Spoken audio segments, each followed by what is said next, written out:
Lieutenant Marcus Washington stared at the officers through the bars, blood trickling from his temple. His fingers trembled as he dialed the number. "General Phillips speaking," answered the voice that would destroy careers, expose a corrupt precinct, and change policing in Atlanta forever. Before we dive into this powerful story, let me know where you're watching from in the comments below. Hit that like button if you've ever witnessed or experienced injustice, and subscribe to join our community fighting for truth. Now let's see how a single phone call turned the tables on a corrupt system. The evening air hung heavy with humidity as Lieutenant Marcus Washington guided his sedan through the familiar streets of South Atlanta. Streetlights cast long shadows across his military dress uniform, the medals and insignia reflecting the passing lights as he drove home from his mother's house. The ceremony earlier that day had been a proud moment, a recognition of his 8 years of dedicated service, including 2 grueling tours in Afghanistan. His thoughts drifted between the congratulatory words of his commanding officers and the home-cooked meal his mother had insisted on preparing for the occasion. The familiar comfort of family had been exactly what he needed after months away on assignment. The flashing blue and red lights in his rearview mirror jolted him from his reverie. Marcus checked his speedometer, confirming he was well within the limit, then signaled and pulled carefully to the shoulder. He'd been taught from a young age how to behave during police encounters, lessons his father had drilled into him that might one day save his life. Keep your hands visible, speak clearly and respectfully. Make no sudden movements, follow instructions precisely. 2 white officers approached his vehicle, one on each side.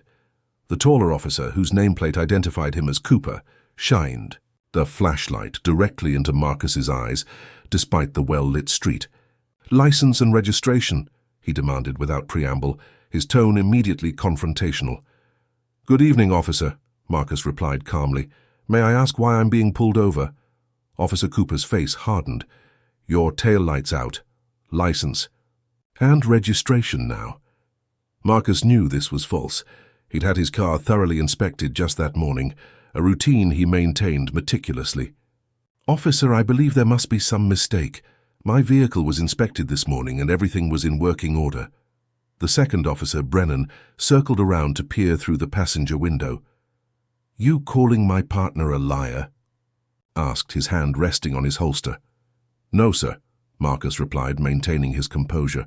"I'm simply stating that I had my vehicle inspected today." He reached slowly for his wallet. "My license is in my wallet and my registration is in the glove compartment. I'm going to retrieve them now." Cooper's expression darkened further. "You people always think you know better, don't you?" The racial undertone wasn't subtle. "Just give me your damn ID." Marcus carefully extracted his license and handed it over, then reached across to the glove compartment for his registration. Officer Brennan immediately tensed. "Watch his hands," he barked, drawing his weapon. "Keep your hands where I can see them." Startled but disciplined, Marcus froze, hands lifted. "I was reaching for my registration as requested, sir." Cooper snatched the license, examining it with obvious skepticism. "Lieutenant Marcus Washington," he read aloud, his tone mockingly formal. "Military, huh? What are you, some kind of bus driver?" Marcus took a slow, measured breath. "I'm an army officer, sir. I was returning from a ceremony and visiting my mother." Cooper leaned in closer, his face inches from Marcus's. "I think I smell something suspicious. Step out of the vehicle." Marcus knew his rights. "Officer, with all due respect, I haven't violated any traffic laws. If my taillight is indeed out, I'd appreciate a warning and will have it fixed immediately." Cooper's face flushed with anger. "I said get out of the car. Now." Recognizing the escalating danger, Marcus carefully opened his door and stepped out, standing tall in his full-dress uniform. Several passers-by had noticed the confrontation, and a few had stopped, phones raised to record the interaction. "Sir, I believe this stop is unwarranted," Marcus stated firmly. "I'd like to speak with your supervising officer." This seemed to enrage Cooper further. "You don't make demands here. I smell contraband and I'm searching your vehicle." Marcus stood his ground. "Officer Cooper, I do not consent to a search of my vehicle. There is no probable cause, and I am invoking my Fourth Amendment rights." The words had barely left his mouth when Officer Brennan grabbed him from behind, twisting his arm painfully. "We got a resistor," he shouted, loud enough for the gathering onlookers to hear. Marcus didn't resist, though every military instinct screamed at him to defend himself. "I am not resisting," he stated clearly for the benefit of the witnesses and their recording devices. "I am simply exercising my constitutional rights." Cooper had already begun searching the vehicle, methodically working through the interior. After a moment, he emerged with a small plastic bag containing what appeared to be drugs. "Well, well, what do we have here?" he said triumphantly, holding up the bag for Brennan to see. Marcus stared in disbelief. "That's not mine. I've never seen that before." His mind raced, realizing with cold clarity that the drugs had been planted. Cooper smirked. "They all say that. You're under arrest for possession of illegal substances." A bystander called out, "That's messed up. He didn't have anything in that car." Cooper spun toward the voice. "Back off unless you want to join him." Brennan had already begun handcuffing Marcus, wrenching his arms with unnecessary force. "My military ID is in my breast pocket," Marcus said, wincing from the pain. "It confirms my identity as an army officer." Cooper patted the pocket roughly, removing the ID and glancing at it dismissively. "Nice fake. Where'd you get this made? All you people think putting on a uniform makes you special." The handcuffs bit into Marcus's wrists as Brennan tightened them beyond what was necessary. "The uniform is real, officer. I am a lieutenant in the United States Army with 8 years of service." His voice remained steady despite the growing sense of dread. "Save it for someone who cares," Cooper sneered, grabbing Marcus by the arm and roughly shoving him toward the patrol car. Marcus stumbled, his knee hitting the pavement hard. As they hauled him up, he felt his uniform jacket tear, several of his medals becoming dislodged and falling to the ground. A small crowd had gathered now, voices raised in protest at the treatment they were witnessing. "This isn't right," someone shouted. "We're recording everything," another called out. Brennan shouted back, "Disperse immediately or face arrest for obstruction." Marcus was pushed into the back of the patrol car, his head deliberately knocked against the doorframe. Blood began trickling from a cut on his temple, running down his face and onto his once pristine uniform. Through the window, he could see people recording, their faces a mix of outrage and helplessness. As the patrol car pulled away, Marcus stared straight ahead, his military training keeping his exterior calm, while his mind calculated exactly how he would respond to this injustice. They had no idea who they had just arrested, or the storm that was about to break over their heads. The patrol car pulled into the parking lot of the 5th Precinct, a weathered brick building known throughout South Atlanta as the Cage. Marcus had heard stories about this place from childhood friends and community members, whispered warnings about what happened to black men who found themselves brought here, especially at night. The fluorescent lights inside buzzed harshly overhead as Officers Cooper and Brennan marched Marcus through the booking area. Several officers looked up briefly, their expressions ranging from indifference to subtle smirks at the sight of a black man in a torn military uniform. A heavy-set white officer with salt-and-pepper hair and a perpetual scowl approached them. His nameplate read, Sergeant Holloway. "What have we got here?" he asked, eyeing Marcus with undisguised contempt. "Caught this one with narcotics," Cooper reported, his voice loud enough to ensure everyone in the precinct could hear. "Got mouthy about his rights, too. Claims he's military." Brennan chimed in, "Resisted arrest and threatened us. Had to use necessary force to subdue him." Marcus opened his mouth to protest these blatant lies, but was immediately silenced by Holloway. "Shut it. You'll speak when spoken to." The sergeant took the evidence bag containing the planted drugs, examining it with exaggerated interest. Well, looks like enough for intent to distribute charges." Marcus couldn't remain silent. "Sir, those drugs were planted in my vehicle. I'm Lieutenant Marcus Washington, United States Army. I have the right to make a phone call and contact my commanding officer." Holloway's hand shot out, gripping Marcus's jaw painfully. "What you've got is the right to shut your mouth before I add assaulting an officer to your charges." He released his grip with a small shove. "Process him," he ordered Cooper and Brennan. "And make sure his military ID gets filed properly." The emphasis on the word properly made it clear the ID would be conveniently lost. The booking process was deliberately humiliating. Marcus's personal belongings were catalogued with careless inaccuracy. His military ID was indeed misplaced within minutes. His requests to speak with a supervising officer or make his phone call were ignored. The mug shot was taken with his bloodied face unwashed, ensuring he looked as disreputable as possible. His fingerprints were roughly taken, the officer pressing his fingers against the scanner with unnecessary force. Finally, he was led to a holding cell already containing 6 other men, all of them black. The cell door clanged shut behind him with finality. Marcus took stock of his surroundings and cellmates. Most looked resigned, a few angry, 1 or 2 appeared to have been beaten worse than he had. An older man with graying dreadlocks nodded to him, making space on the bench. Military, huh? Didn't help much out there, did it? There was no mockery in his tone, just weary knowledge. I'm Darnell Johnson, community organizer in Peoplestown. Marcus sat carefully, his ribs aching from the rough handling. Lieutenant Marcus Washington. They planted drugs in my car during a bogus traffic stop. Darnell nodded knowingly. Welcome? To the cage, Lieutenant. That's their specialty here. 5th Precinct has been running this game for years. Pull over black men, especially ones who look like they might have something to lose, plant evidence, then offer to make it all go away for the right price or information. Another man across the cell spoke up. They got me last month same way. Said my brake light was out. Next thing I know, they finding crack in my car that I ain't never seen before. A younger man with a swollen eye added, they target uniforms too. My cousin's a postal worker. They did him same way, said his uniform. Was just a costume for dealing. Marcus absorbed this information, pieces falling into place. The officers who arrested me, Cooper and Brennan, they knew what they were doing. Darnell's expression darkened. Those 2 are the worst. Part of a whole crew here that's connected to some racist online groups.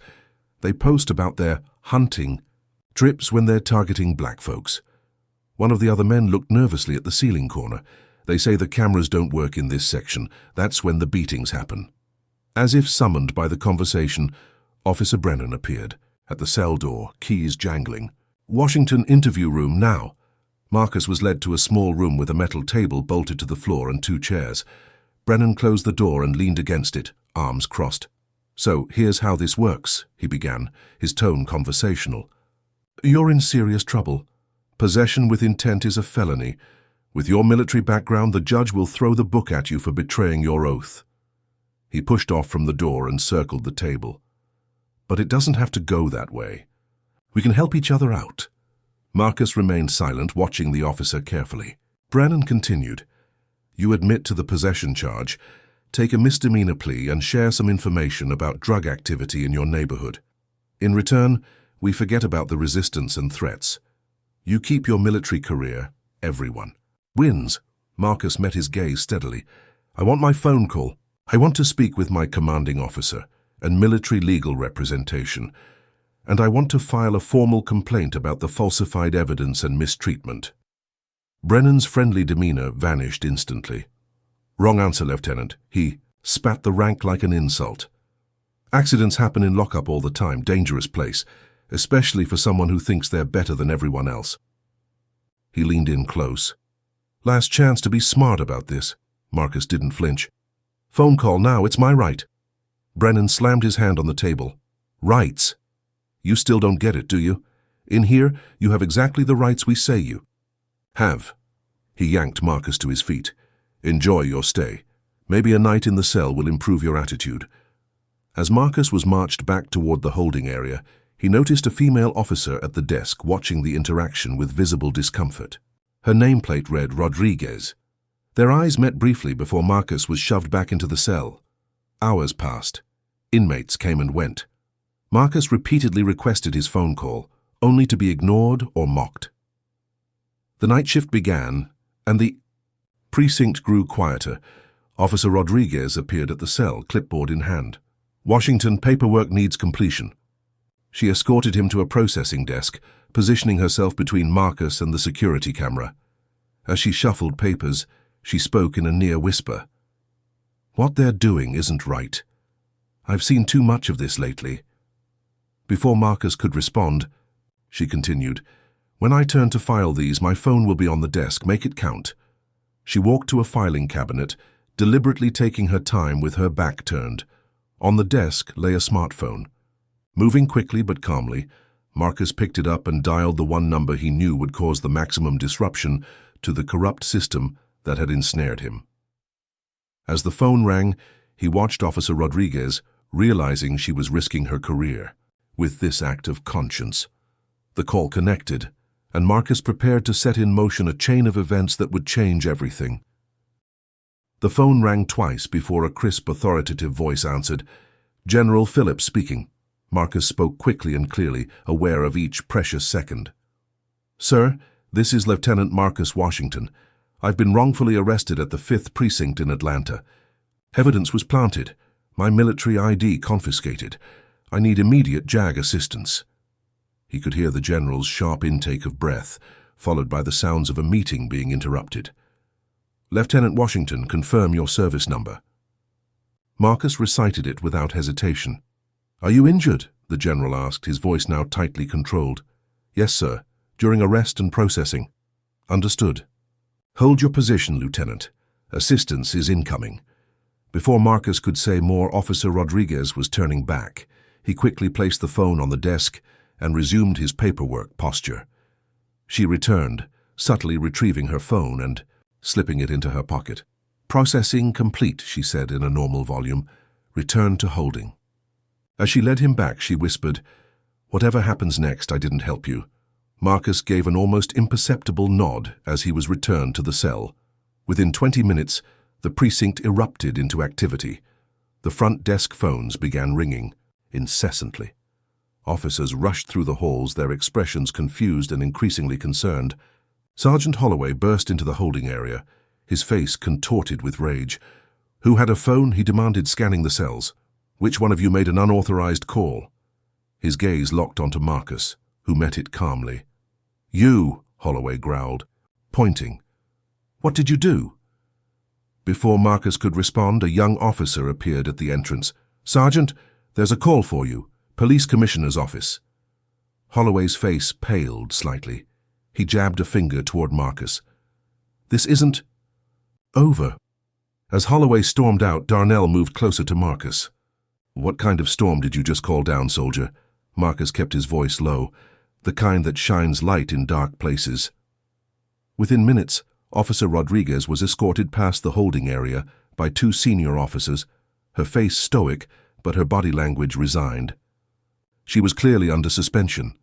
Holloway returned shortly after, accompanied by 2 internal affairs officers whom he was struggling to keep at bay. "This is my precinct," he was insisting. "You can't just barge in and start making demands." The taller IA officer responded coolly, "Sergeant, these orders come directly from the Commissioner. All evidence relating to Lieutenant Washington's arrest is to be secured immediately." Holloway's face reddened further. "He's just another perp claiming special treatment." The second IA officer stepped forward. "That perp is the subject of inquiries from the Governor's office, the Pentagon, and 3 news outlets in the last 30 minutes. Now the holding cell footage, please." Holloway sneered. "Camera's been down for maintenance." The IA officers exchanged knowing glances. "We'll add that to the report. Now release Lieutenant Washington to us immediately." Holloway stood his ground. "Not without Captain Montgomery's authorization. He's the commanding officer." As if on cue, the precinct doors burst open and a harried-looking man in a captain's uniform rushed in, clearly having been called away from dinner. Captain Richard Montgomery took in the scene with growing alarm. "What the hell is happening in my precinct?" Holloway moved quickly to intercept him. "Captain, we arrested a drug dealer who's trying to use military connections to escape charges. IA is interfering with our processing." The IA officers stepped forward simultaneously. "Captain Montgomery, Internal Affairs. We're here on direct orders from the Commissioner regarding a potentially serious case of misconduct involving Lieutenant Marcus Washington." Montgomery's eyes widened as he looked toward the cells, seeing Marcus in his torn uniform for the first time. "Is that an Army officer in my holding cell?" he demanded. "Why wasn't I notified immediately?" Holloway began stammering explanations, but Montgomery cut him off. "Release him now." As the cell was unlocked, the precinct doors opened again. 2 military police officers in full uniform entered, accompanied by a stern-faced man in a JAG Corps uniform. Behind them, local news crews could be seen setting up in the parking lot, their satellite vans with logos clearly visible through the windows. Cooper and Brennan, who had been watching from a distance, suddenly looked at each other with undisguised panic. "This is bad," Cooper muttered. "Really bad." Brennan swallowed hard. "We should talk to the union rep, now." Captain Montgomery approached Marcus as he exited the cell. "Lieutenant Washington, I want to personally apologize for this situation. I was not made aware of your status or the circumstances of your arrest." Marcus stood at full attention despite his injuries. "Captain, I intend to file formal charges against Officers Cooper and Brennan for falsifying evidence, excessive force, and civil rights violations. I also intend to report Sergeant Holloway for facilitating these abuses and denying my constitutional rights." The JAG Corps officer stepped forward. "Captain, I'm Major Davis, Judge Advocate General's Corps. I'll be taking custody of Lieutenant Washington and documenting his injuries for the record." Montgomery nodded, clearly trying to salvage what he could from the situation. "Of course, my full cooperation is guaranteed." As Marcus was led toward the exit, he passed Officer Rodriguez being questioned by IA. Their eyes met briefly, and he gave her a subtle nod of gratitude. Outside, the scene had transformed. News vans, military vehicles, and a growing crowd of onlookers created a carnival atmosphere. As cameras turned toward the emerging figures, Marcus stood tall despite his bloodied uniform, knowing that what happened next would depend entirely on how he handled this moment in the spotlight. "Do you think Officer Rodriguez made the right choice by helping Marcus make that crucial phone call? Comment number 1 if you believe she's a hero for risking her career to fight injustice, or number 2, if you think she should have followed proper procedures regardless of the circumstances. Hit that like button if you've ever witnessed someone in authority standing up against wrongdoing, and subscribe to hear how this explosive situation continues to unfold.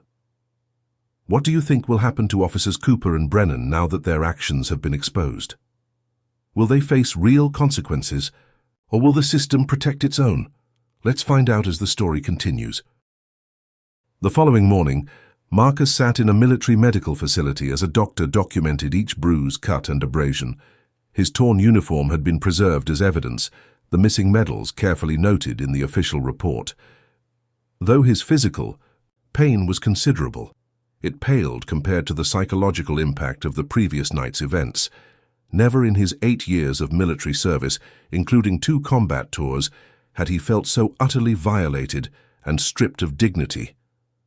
Outside the examination room, a team of Army JAG Corps lawyers prepared the groundwork for what would become one of the most significant police misconduct cases in Atlanta's recent history. Major Davis entered after a brief knock. "Lieutenant Washington, how are you holding up?" Marcus straightened despite his sore ribs. "I'll be fine, sir. What's the current situation?" Davis consulted his tablet. "It's escalating rapidly. The bystander videos hit social media overnight and have accumulated several million views. All major news networks are covering the story. Officers Cooper and Brennan have been placed on administrative leave pending investigation." He paused, his expression grim. "However, we're already seeing signs of resistance. The police union has issued a statement supporting the officers and questioning your conduct during the stop." Marcus wasn't surprised. "And Captain Montgomery?" Distancing himself completely, claims he had no knowledge of the officer's history or actions until after your release. He's positioning himself as the responsible leader who took immediate corrective action. Before Marcus could respond, his phone buzzed with a news alert. The headline read, "Military officer or drug dealer? Questions emerge about Army lieutenant's arrest." Davis shook his head. "The counterattack begins. They'll try to discredit you, suggest you actually had drugs, paint you as anti-police." Marcus scrolled through the article, noting the anonymous Precinct sources claiming he had been belligerent and uncooperative. "They're following the playbook," he observed, his voice steady. "What about General Phillips?" "He arrived in Atlanta an hour ago. His involvement has elevated this beyond a local incident. The Pentagon doesn't take kindly to having its officers abused while in uniform. Davis hesitated before continuing. There's something else you should know. Based on preliminary investigation, there's evidence suggesting you were specifically targeted. The patrol car ran your plates before initiating the stop. Marcus felt a cold weight settle in his stomach. They knew I was military before they pulled me over. Davis nodded grimly. It appears so. And there's more. Internal Affairs has received information that Officer Alicia Rodriguez made unauthorized recordings of conversations at the precinct. She's agreed to testify that there's been a pattern of officers specifically targeting black men in uniform, whether military, postal workers, or other government positions. Marcus thought of Rodriguez and the risk she had taken.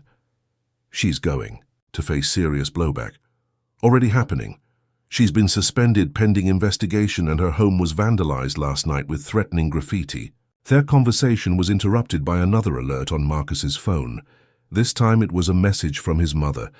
People are driving by the house slowly, taking pictures. I'm scared, Marcus. Davis noted his expression. What is it, Marcus? Showed him the message. My mother is being intimidated. The major immediately stood. I'll arrange for military police protection for your family immediately. This crosses a line. By afternoon, the case had expanded beyond anything Marcus had anticipated. The FBI had opened a civil rights investigation into the precinct. Community leaders had organized a protest outside the 5th Precinct, demanding accountability. Counter-protesters, mostly police supporters, had also appeared, some carrying signs supporting Cooper and Brennan.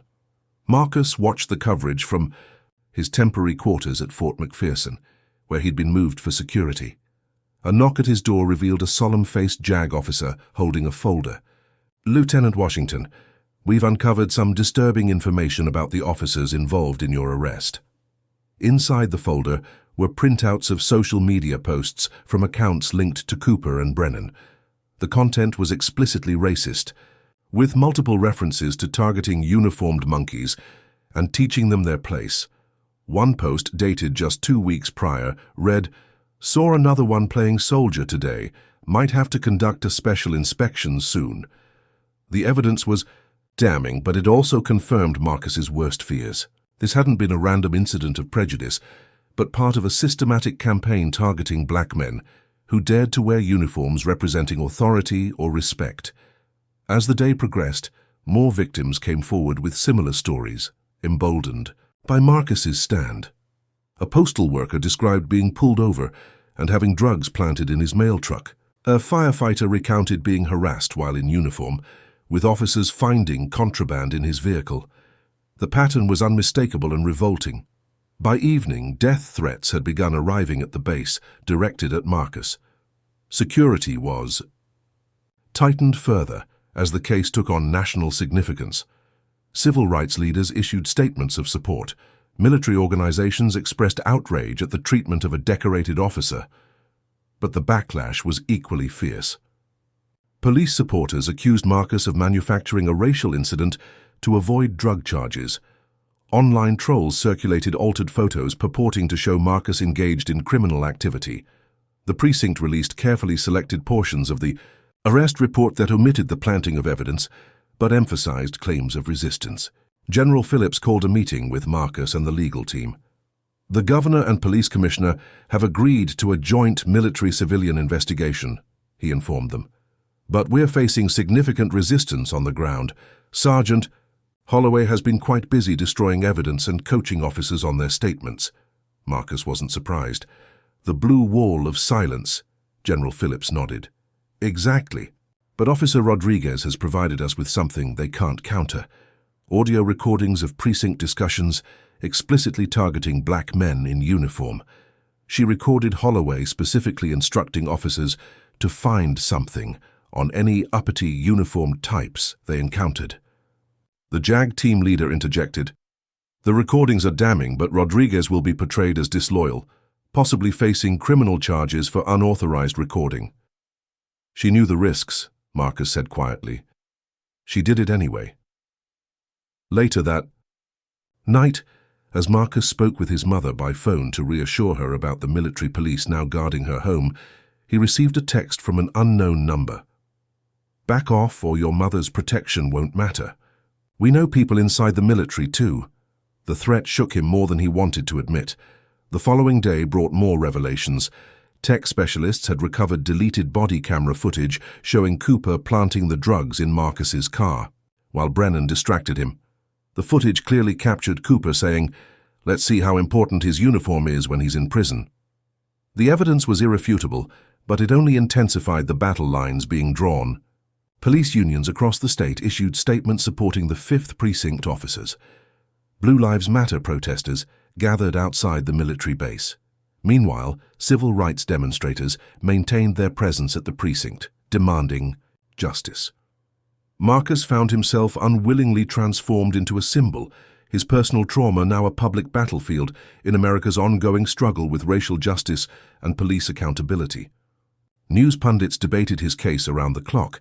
Politicians issued carefully worded statements supporting proper investigation while avoiding clear condemnation of the officers. Through it all, Marcus maintained his composure, determined to see justice done not just for himself, but for every victim of the precinct's systematic abuse. What had begun as a routine drive home had escalated into a national referendum on race, policing, and the treatment of black men in uniform. And it was clear that powerful forces would fight viciously to maintain the status quo, no matter how corrupt it had become. The police union's press conference was a masterclass in deflection and character assassination. Standing before a wall of officers in a show of solidarity, Union President Michael Ferris spoke with practiced indignation. "What we're witnessing is a calculated attack on hard-working officers who risk their lives daily to keep our communities safe.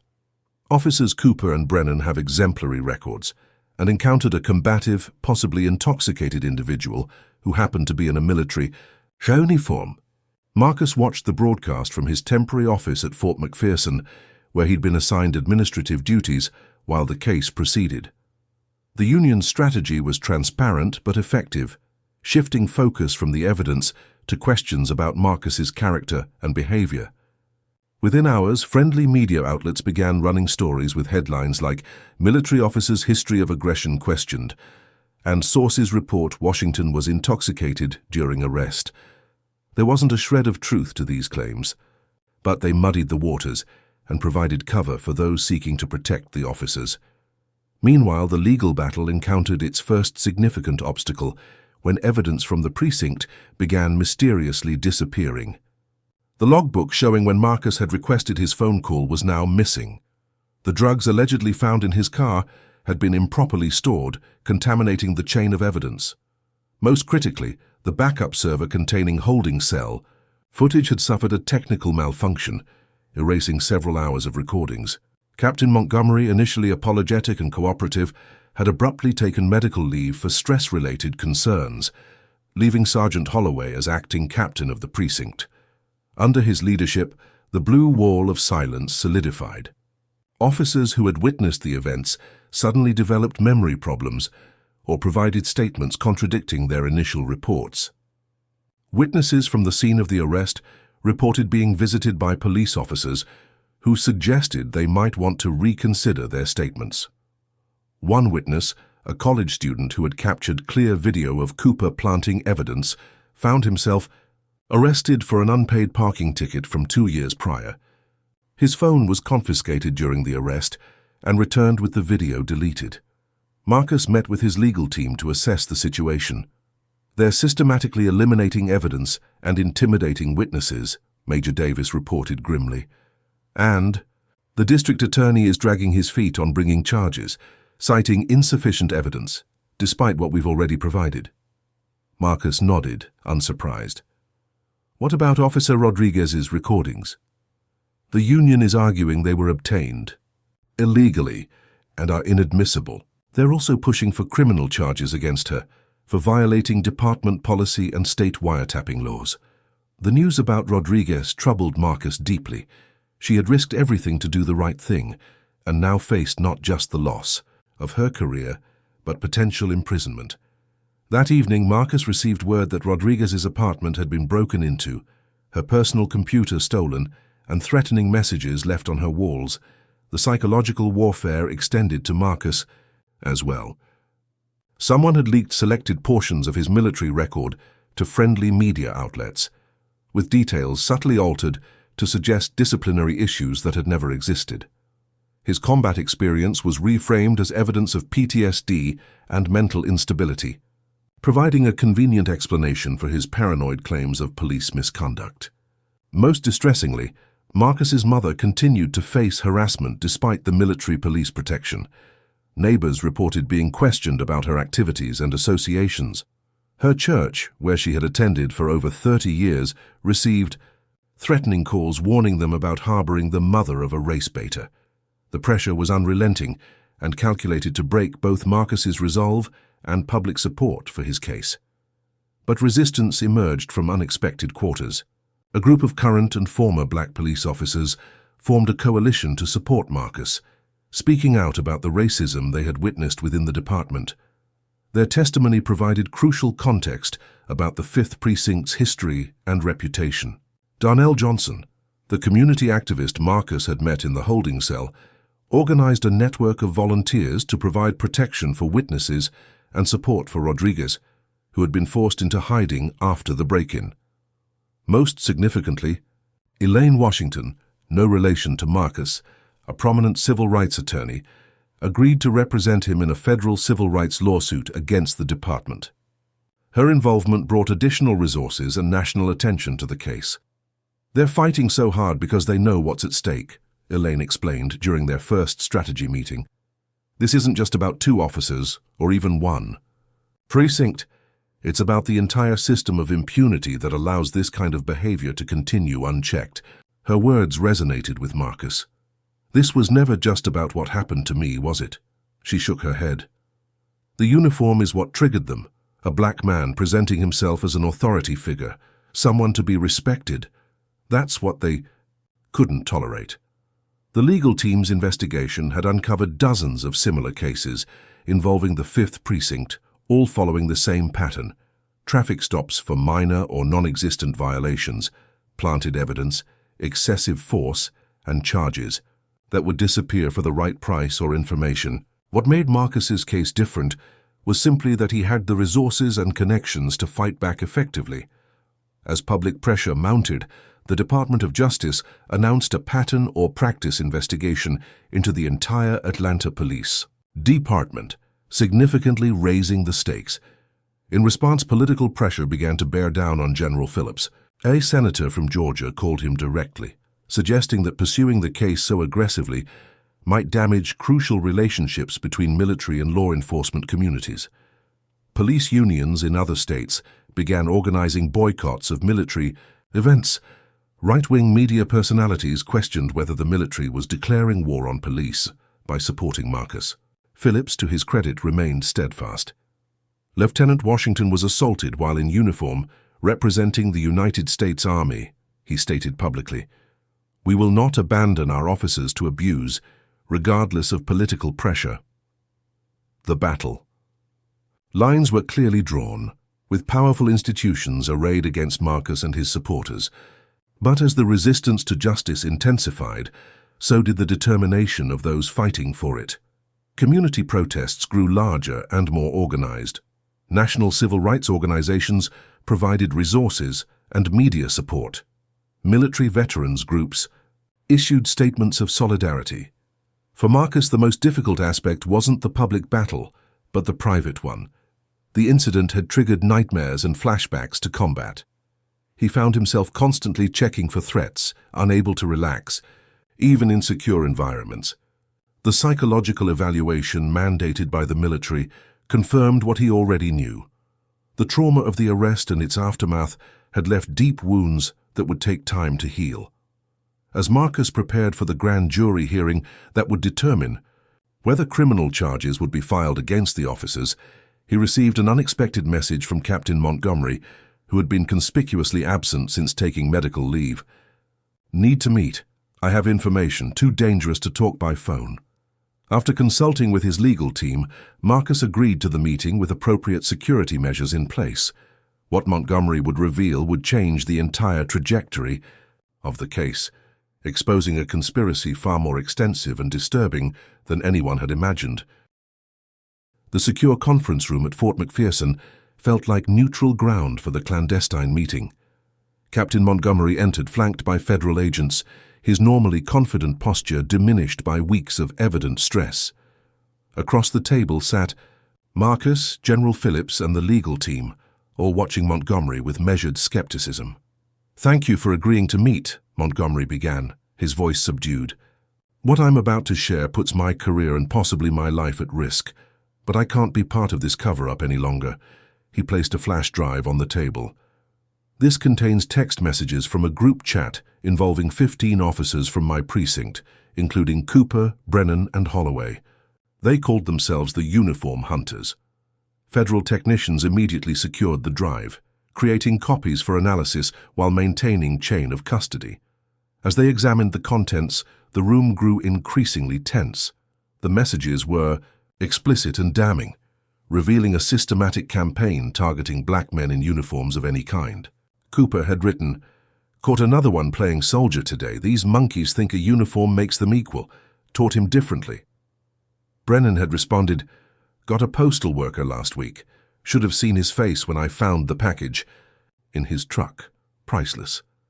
Most disturbing were Holloway's messages, which revealed his role as not just a participant, but an organizer. "Remember, boys, priority targets are the uniformed ones. They're trying to claim authority and respect they don't deserve. 2-point bonus for military. They should know their place before they come back to civilian life." Montgomery couldn't meet Marcus's eyes as the messages were read aloud. "I should have known, should have seen the pattern. But I looked the other way because their arrest numbers were high and complaints could always be explained away." The federal agent in charge, Special Agent Rivera, pressed him. "When did you become aware of this group?" Montgomery swallowed hard. "I had suspicions for months, but concrete knowledge? After Lieutenant Washington's arrest, when I saw the uniform, something clicked. Too many similar complaints, too many coincidences." While Montgomery's testimony was crucial, it was the forensic evidence that provided irrefutable proof. FBI tech specialists had recovered bodycam footage thought to be permanently deleted. The footage showed Cooper planting the drugs in Marcus's car with practiced efficiency, while Brennan created a distraction. More damning still, Cooper's fingerprints were found on the inside of the plastic bag containing the drugs, while Marcus's were nowhere on the package. The investigation expanded beyond the immediate incident as the text group revealed dozens of potential victims. The FBI established a hotline for others who might have been targeted by the uniform hunters, and the response was overwhelming. Over 50 black men came forward with nearly identical stories spanning the past 3 years. The pattern was always the same: a minor traffic stop, escalation, planted evidence, and then either false charges or demands for money or information to make the charges disappear. Special Agent Rivera confirmed what many had suspected. This wasn't just racism or bad policing. It was a criminal enterprise operating within the precinct. They were targeting men who had something to lose, using the threat of charges to extort money or favors. The financial angle led investigators to discover unusual payments to the officers involved. A police foundation with questionable oversight had been providing performance bonuses to officers with high arrest rates. Cooper, Brennan, and Holloway had all received multiple such bonuses, often following arrests of the type described in their text messages. As the evidence mounted, the grand jury convened to hear testimony on potential criminal charges. Marcus's appearance before the jury was the centerpiece of the prosecution's case. For nearly 4 hours, he methodically recounted every detail of his arrest and detention, supported by the recovered video footage, forensic evidence, and testimony from other victims. The grand jury also heard from Officer Rodriguez, who testified despite ongoing threats and intimidation. Her recordings of precinct conversations provided crucial context about the culture that had enabled the uniform hunters to operate with impunity. Captain Montgomery, in exchange for immunity from prosecution, testified about the systematic burial of complaints against the officers and the precinct's culture of racism and retaliation. After 3 days of testimony, the grand jury returned indictments against Cooper, Brennan, Holloway, and 4 other officers for multiple charges including civil rights violations, evidence tampering, false arrest, and in Holloway's case, running. A criminal enterprise under color of authority. The indictment sent shockwaves through law enforcement communities nationwide. The police commissioner, fighting to salvage the department's reputation, announced sweeping reforms including mandatory body cameras with automatic cloud uploading, civilian oversight of complaint investigations, and implicit bias training for all officers. The media narrative began to shift as the evidence became impossible to ignore. Even outlets previously sympathetic to the officers acknowledged the overwhelming proof of wrongdoing. Public opinion followed, with polls showing increasing support for Marcus and the other victims. Military leaders made forceful statements condemning racial profiling and supporting Marcus. The uniform of the United States Armed Forces deserves respect regardless of who wears it, stated the Army Chief of Staff. The treatment of Lieutenant Washington represents an affront to every service member. For Marcus, the validation brought mixed emotions. While relieved that justice was proceeding, he struggled with his new public identity as a symbol of police misconduct and racial injustice. Every aspect of his life and character had been scrutinized, debated, and judged in the court of public opinion. His military career, once on a clear upward trajectory, had been derailed by the incident and its aftermath. Yet he recognized that his case had opened a window into systematic abuses that might otherwise have remained hidden. What do you think is the most disturbing aspect of this case? Comment number 1 if you believe it's the organized targeting of black men in uniform. Number 2, if it's the police department's attempt to cover up the misconduct. Or number 3, if it's how easily this corruption was able to flourish for years without consequences.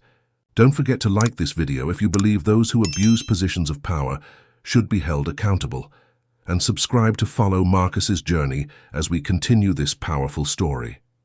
Will the indictments lead to actual convictions?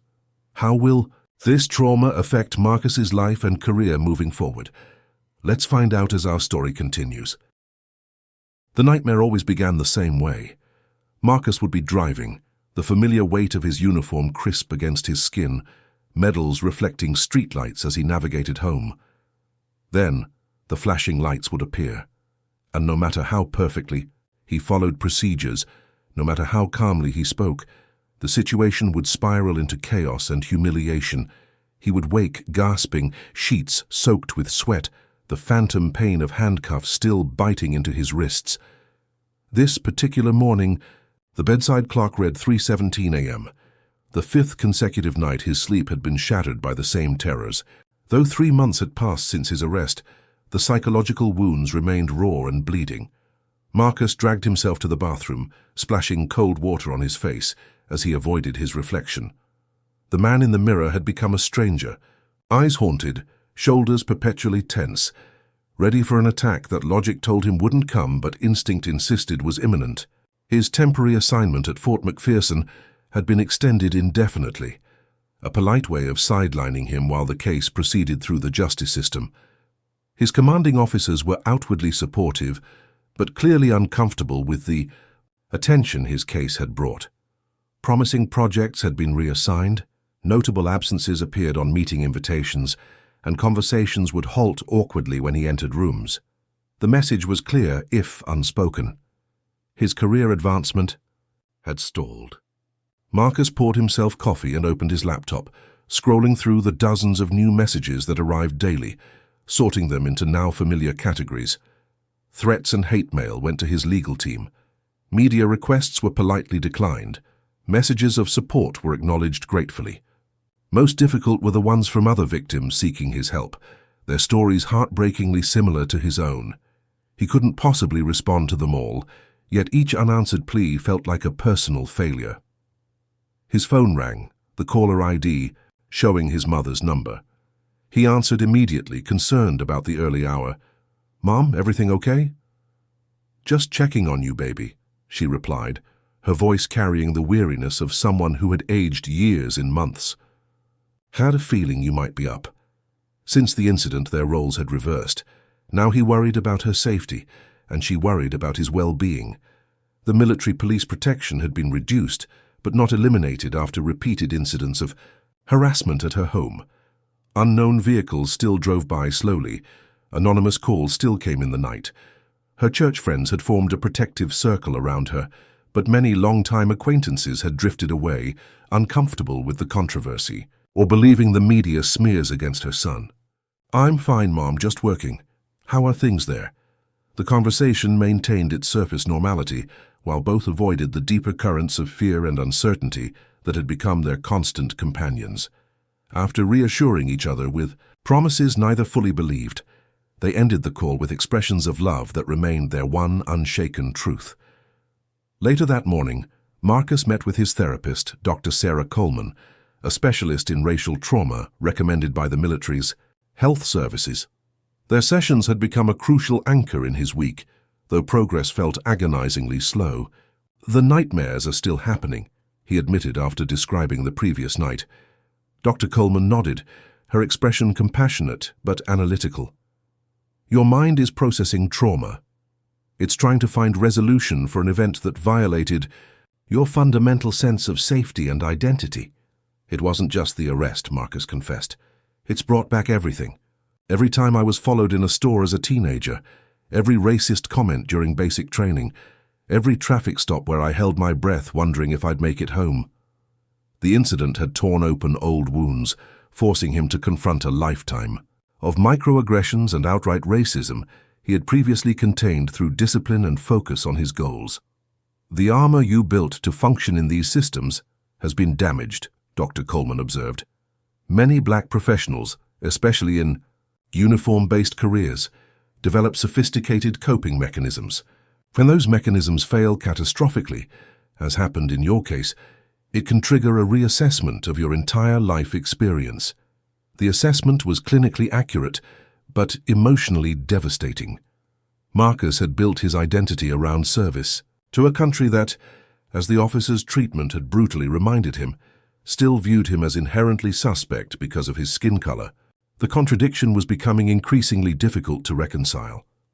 After therapy, Marcus met Darnell Johnson for lunch at a small restaurant near the base. Their unlikely friendship had become one of the few positive developments from the ordeal. Darnell's experience as an activist provided perspective that Marcus's military background hadn't prepared him for. "Your brother called me again," Darnell mentioned as they ate. "He's getting more involved with some pretty radical groups. He's angry, Marcus, really angry." Marcus sighed heavily. His younger brother Jamal had been transformed by the incident, his previously moderate political views hardening into militant opposition to all law enforcement. "He won't listen to me anymore. Says I'm too establishment even after everything that happened." "Trauma affects families differently," Darnell observed. For him, seeing his decorated military brother treated that way shattered something fundamental about how he understood America. "He's processing his own grief and rage." The conversation shifted to the case developments. The trial was still months away, with pre-trial motions and evidence challenges creating constant delays. The defendants had secured high-profile defense, attorneys funded by police associations nationwide. Their strategy was becoming clear: attack Marcus's character, question his memory and perception, suggest he had the drugs all along, and portray the officers as victims of political correctness and anti-police sentiment. As Marcus and Darnell parted ways, his phone buzzed with a message from an unexpected source. Alicia Rodriguez. Since providing her crucial testimony, she had been fired from the police force and faced ongoing harassment and threats. Despite this, she had become an important voice in the growing movement for police accountability. "Coffee tomorrow? Need to talk," her message read. Marcus agreed immediately, recognizing in her another person whose life had been irrevocably altered by standing up for what was right. Their meeting the following day revealed a woman changed, but not broken by her experience. "The hardest part isn't the threats or losing my job," she confided, as they sat in a quiet corner of a busy cafe. "It's former friends treating me like a traitor, partners who won't make eye contact, the isolation." Marcus nodded, understanding completely. "You're caught between worlds. Two cop for the activists, two activists for the cops." She smiled sadly. "Exactly. But I don't regret it. I couldn't keep watching what was happening and stay silent." Their shared experience of isolation created a foundation for friendship that transcended their different backgrounds. Both understood what it meant to pay a personal price for principles. As the weeks passed, the toll continued to mount.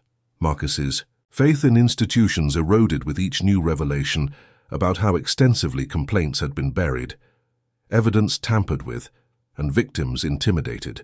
His trust in others diminished as former friends distanced themselves, uncomfortable with his new notoriety. Even dating became impossible, with potential partners either seeing him as a cause rather than a person or fearing association with someone so controversial. The hate mail and death threats continued, each one investigated but few leading to consequences. His apartment had been vandalized twice, forcing him to relocate to base housing for security. Most painfully, Marcus had begun receiving criticism from unexpected sources within the black community. Some questioned why his case received attention when so many others didn't, implying his military status made him more acceptable to white America. Others suggested he was allowing himself to be used as a token by a system that would ultimately protect the officers. The criticism stung particularly because it contained elements of truth.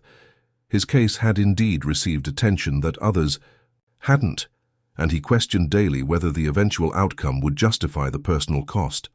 The weight of being simultaneously a victim, a symbol, and an advocate became increasingly unbearable. One evening, overwhelmed by it all, Marcus called General Phillips to discuss abandoning the case. "I understand your exhaustion, Lieutenant," Phillips said after listening patiently, "but I need you to understand something. This case isn't just about justice for you anymore. It's about whether we as a society are willing to confront systematic abuses of power." After the call, Marcus sat alone in his sparse apartment, contemplating the general's words. His phone rang again, this time showing an unknown number. Against his better judgment, he answered. "Lieutenant Washington?" asked an elderly male voice. "My name is Reverend James Turner. I marched with Dr. King in Selma. I wonder if I might have a word with you." The unexpected connection to civil rights history caught Marcus off guard. "Of course, sir. I won't take much of your time, son. I just wanted to tell you something important. The path you're walking isn't new. Every generation faces its own version of this fight. What matters isn't whether you win in the conventional sense, but that you create space for truth to be spoken." The Reverend's words penetrated Marcus's exhaustion and doubt. "The officers who beat us on that bridge never spent a day in jail," Reverend Turner continued, "but their actions, exposed to the light of day, changed the consciousness of a nation. Your case, painful as it is for you personally, is creating a similar moment of reckoning." After the call ended, Marcus stood at his window, looking out at the base where he had once felt so secure in his identity and purpose. The Reverend's perspective had shifted something fundamental in his understanding of his situation. Perhaps the measure of success wasn't whether individual officers faced consequences, but whether their exposure created lasting change in the systems that had protected them. With this realization came a difficult decision. Despite the personal cost, despite the damage to his career and well-being, he would see the case through to its conclusion, not just for himself, but for every person who had faced similar injustice without the resources or platform to fight back. The path forward wouldn't be easier, but it now had purpose beyond his individual circumstances. As he prepared for the trial that would determine whether the officers faced real consequences, Marcus understood that whatever the outcome, he had already irrevocably changed the conversation about race, policing, and accountability in ways that would resonate far beyond his personal experience.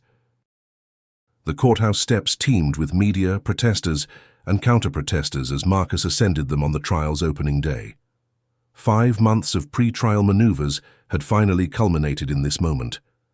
Behind him walked his legal team, led by civil rights attorney Elaine Washington and military JAG officers. Ahead lay a proceeding that would test not just the evidence against the officers, but the justice system itself.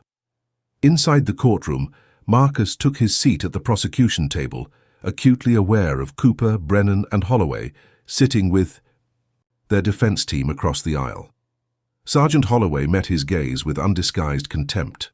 Officers Cooper and Brennan stared straight ahead, their expressions carefully neutral under the coaching of their high-profile attorney, Richard Denton, known for successfully defending police officers accused of misconduct. Judge Marcia Harrington entered, her reputation for impartiality and strict courtroom control preceding her. After preliminary matters, the trial began with opening statements. Prosecutor Angela Martinez approached the jury deliberately. "This case is about trust," she began. "The sacred trust given to those who wear a badge and carry a gun in our communities. It's about officers who systematically betrayed that trust, targeting black men for harassment and false arrest because of the color of their skin and the uniforms they wore." She methodically outlined the evidence they would present, from the recovered body camera footage to the text messages revealing the Uniform Hunters group and their explicit racism. "By the end of this trial," she concluded, "you will have no doubt that these officers engaged in a coordinated campaign of civil rights violations that demands accountability." Richard Denton rose for the defense, his approach immediately aggressive. "This case is not about justice," he countered. "It's about politics and opportunism. Lieutenant Washington saw a chance to turn a legitimate arrest into fame and fortune, with claims of racism that play perfectly into today's divisive climate." Denton painted Marcus as an opportunist, leveraging racial tensions for personal gain. "The evidence will show that Lieutenant Washington had illegal substances in his vehicle. When confronted with this reality, he chose to play the race card rather than take responsibility for his actions." The character assassination continued, as Denton suggested Marcus had fabricated his allegations after the fact, coaching witnesses, and manipulating evidence with the help of anti-police activists and military overreach into civilian policing. The prosecution's case began with the presentation of the recovered body camera footage, showing definitively that Cooper had planted evidence while Brennan distracted Marcus. Forensic experts testified that the fingerprint evidence conclusively proved the drugs had been handled by Cooper, but never by Marcus. The text messages from the Uniform Hunters group were entered into evidence. Their explicit racism and targeted campaign against black men in uniform laid bare for the jury to read. Former victims testified one after another, their stories creating an undeniable pattern of abuse. Officer Rodriguez took the stand, facing hostile cross-examination about her betrayal of fellow officers and her unauthorized recordings. "Why did you risk your career to help Lieutenant Washington?" Martinez asked. Rodriguez looked directly at the jury. "Because what happened to him wasn't an isolated incident. It was standard procedure. I became a police officer to protect people, not to participate in systematic abuse." The defense strategy shifted as the evidence mounted. Unable to deny the text messages or recovered footage, they focused instead on portraying the officers as three bad apples in an otherwise honorable department. They emphasized the dangers of policing in high-crime areas and suggested the officers had developed unfortunate biases due to their experiences, but had never intended racial targeting. The strategy faltered when Officer Brennan, facing overwhelming evidence and a potentially longer sentence, agreed to testify against his former colleagues in exchange for a plea deal. His testimony shattered any remaining doubt about the systematic nature of the misconduct. "It wasn't just random," he admitted, visibly uncomfortable but resigned to his fate. "We had a point system. Extra points for military uniforms because they were playing soldier. More points for postal workers because they were federal employees who thought they were untouchable. We kept score in the text group." When asked who organized the system, Brennan pointed directly at Sergeant Holloway. "He set the rules, told us which neighborhoods to target, taught the newer officers how to plant evidence without getting caught on camera. If someone complained, he handled it, made it disappear."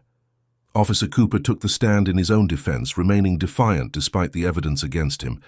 "I was doing my job in a dangerous district," he insisted. "If some people got caught in the net who shouldn't have, that's unfortunate, but not criminal."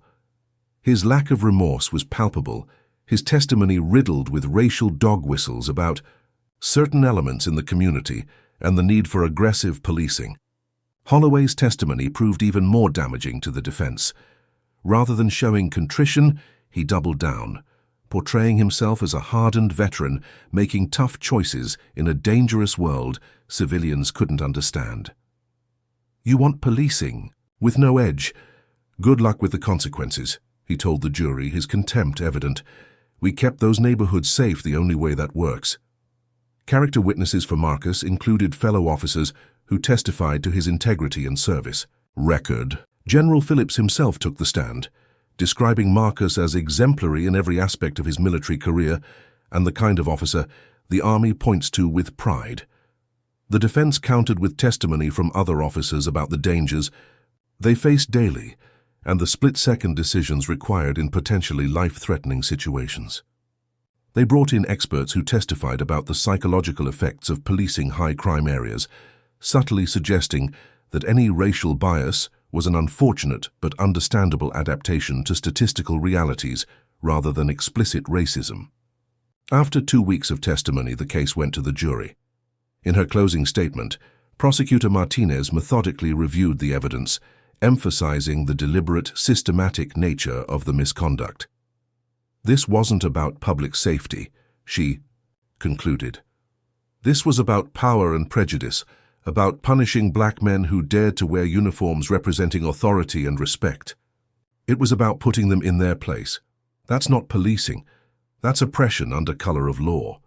Denton's closing focused on creating reasonable doubt and appealing to jurors' potential biases. Before you convict these officers, ask yourselves if you want to send a message that police should hesitate before making arrests in high-crime areas. Ask yourselves if you're prepared for the consequences when officers become afraid to do their jobs for fear of being called racist. The jury deliberated for 5 days while tensions in the city rose. Protesters maintained vigils outside the courthouse.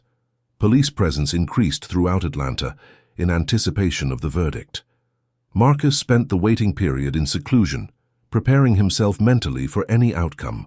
He had seen too many similar cases end in acquittal, despite seemingly overwhelming evidence. The legal system's track record on police accountability left little room for optimism. When the jury finally returned, the courtroom fell silent.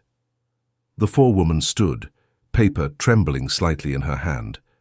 On the count of civil rights violations against Lieutenant Marcus Washington, we find the defendant Gerald Cooper guilty. A ripple of reaction moved through the courtroom, quickly silenced by the judge. On the same count, we find the defendant Thomas Brennan guilty. Another pause. On the same count, we find the defendant Victor Holloway guilty. The verdicts continued, guilty on all major counts for all 3 officers. Cooper sat motionless, his expression frozen in disbelief. Brennan slumped forward, having expected this outcome but still overwhelmed by its reality. Holloway's face contorted with rage, his eyes fixed on Marcus with undisguised hatred. As the officers were handcuffed and led away, the courtroom erupted into chaos. Supporters on both sides shouted. Reporters rushed for the doors to break the news. Judge Harrington hammered her gavel repeatedly, finally restoring order to set a sentencing date for the following month. Outside, Marcus faced a forest of microphones and cameras. Rather than triumph, he felt a complex mix of relief, exhaustion, and an odd emptiness. "Justice was served today," he stated simply, "but no verdict can undo the damage these officers caused to countless lives, including my own. This case was never just about me. It was about a system that allowed this abuse to continue unchecked for years. That system still needs fundamental change." As he walked away from the courthouse surrounded by security, Marcus realized that while this chapter was ending, the true work of healing and reform was just beginning. The verdict couldn't restore his sense of safety, repair his damaged military career, or erase the trauma he carried, but it had accomplished something significant. It had proven that even the most entrenched systems of impunity could be challenged successfully.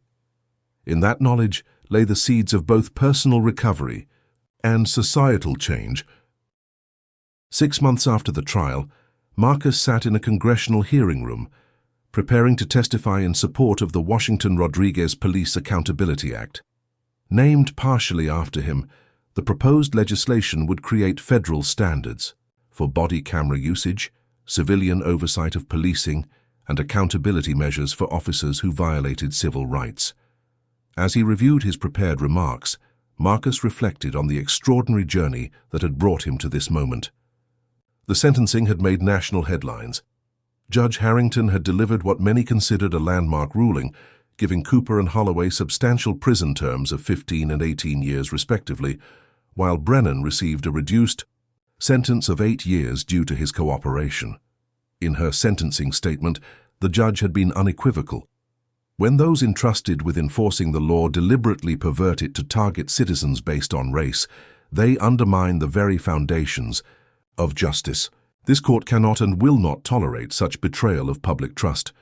The case had precipitated seismic changes in Atlanta. The police commissioner had resigned.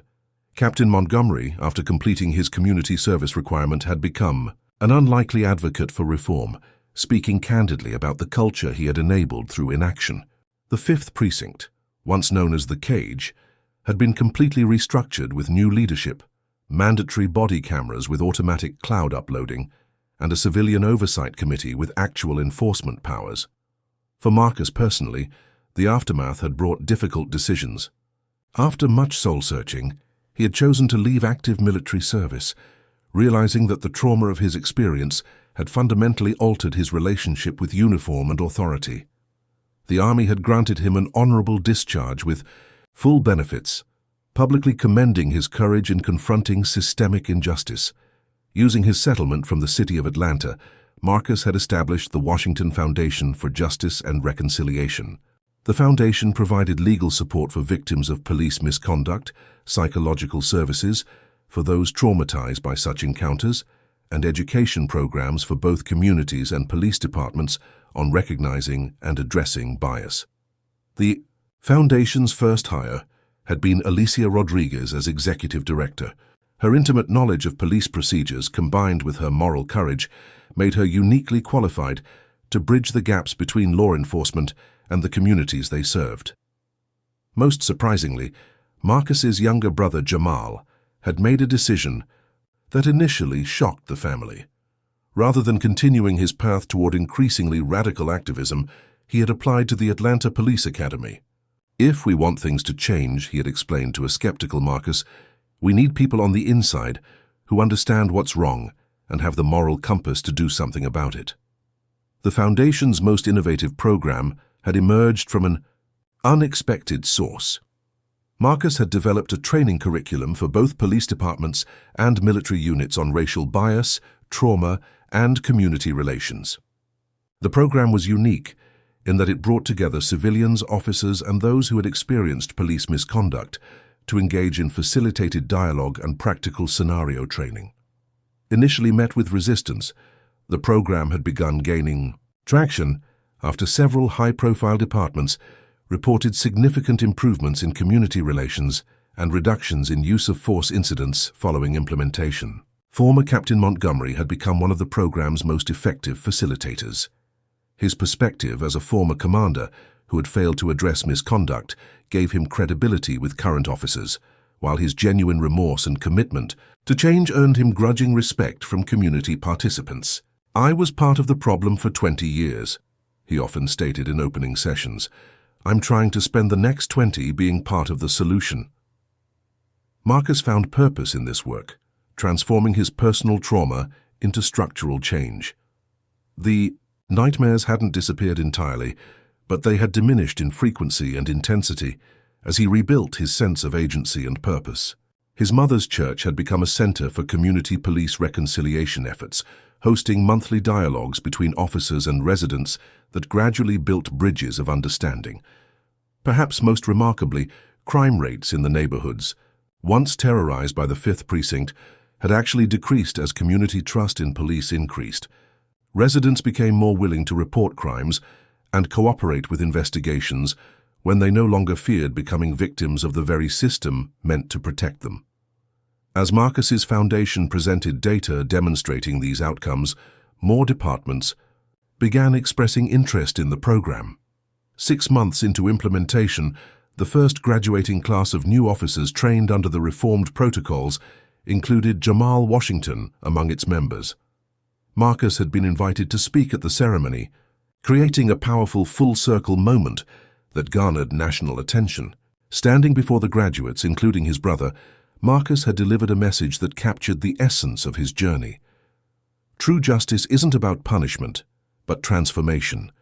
It isn't about defeating those who have done wrong, but creating systems where doing right becomes the norm rather than the exception. Each of you has the opportunity every day to choose what kind of officer you will be, what kind of system you will uphold or change. The most difficult aspect of Marcus's personal journey had been working through his feelings toward the officers who had arrested him. Dr. Coleman had helped him understand that forgiveness didn't mean excusing their actions, but rather freeing himself from the burden of hatred and resentment. This understanding was tested when Cooper's teenage daughter reached out to the foundation, requesting a meeting. After careful consideration, Marcus agreed. The conversation had been awkward but ultimately transformative. "My father still doesn't admit what he did was wrong," she had confessed tearfully. "But I wanted you to know that I see the truth. I'm sorry for what he did to you and so many others." That simple acknowledgement of truth had healed something in Marcus that the verdict and sentencing had not touched. Similarly, Brennan had written to Marcus from prison, expressing genuine remorse and a desire to make amends upon his release. "I can't undo what I did," he wrote, "but I want to be part of preventing others from following the same path." Marcus had cautiously agreed to include Brennan's testimony in the Foundation's training materials, recognizing the power of a former officer acknowledging his wrongdoing and the culture that enabled it. Now, as Marcus prepared to testify before Congress, he reflected on how a single moment of injustice had catalyzed a movement for change that continued to grow beyond anything he could have imagined. The path had been painful, the cost high, but the transformation, both personal and systemic, was real and ongoing. His testimony that day would help shape national standards for policing, potentially preventing countless others from experiencing what he had endured. As he rose to approach the microphone, Marcus felt a sense of purpose that transcended his individual experience. His uniform was gone, but his service to his country and community continued in a new and perhaps more profound way. The final words of his testimony encapsulated the journey. "What happened to me that night was not unique. What is unique is that I had the resources and platform to fight back. This legislation isn't about punishing police. It's about creating systems where officers are accountable, communities are respected, and justice is truly equal. That night changed my life forever. Let it also change our nation for the better." What did you think of Marcus's journey from victim to advocate for systemic change? Was justice truly served in this story? I'd love to hear your thoughts in the comments below. If this story moved you or made you think differently about issues of racial justice and police accountability, please hit that like button and subscribe to our channel for more powerful stories that challenge us to examine our society and ourselves. Share this video with someone who needs to hear this message of transformation and the possibility of creating positive change from even the most traumatic experiences. Thank you for joining me on this journey through the call that changed everything. Until next time, remember that our most painful experiences can become the catalyst for our most meaningful contributions to the world. This story reveals how a single act of courage can dismantle entrenched systems of injustice. Lieutenant Marcus Washington's decision to make that crucial phone call wasn't just about his individual case. It exposed a corrupt network targeting black men in uniform and catalyzed institutional change. The narrative demonstrates that true transformation requires both personal bravery and collective action. Rodriguez risked her career, witnesses faced intimidation, and activists organized support networks, all vital components in challenging the status quo. We also see how trauma can become purpose. Marcus transformed his painful experience into meaningful reform through the Washington Foundation, creating pathways for healing that extended beyond his personal vindication. His journey illustrates that justice isn't merely about punishment, but about creating new systems that prevent future harm. Perhaps most powerfully, the story shows that change often comes from unlikely alliances. Former adversaries like Montgomery became advocates. Marcus's brother joined the police to reform from within. Even a family member of a corrupt officer acknowledged truth and sought reconciliation. These unexpected connections remind us that sustainable transformation requires building bridges across divided communities. Ultimately, this narrative teaches us that justice is not an event, but a process, one that demands persistence, courage, and the willingness to transform personal pain into collective progress. What moment in Marcus's journey resonated with you most deeply? Was it his courage during the arrest, Rodriguez's decision to help him, or perhaps his transformation from victim to advocate? Drop a comment below with your thoughts on how one person's stand against injustice can create ripple effects throughout an entire system.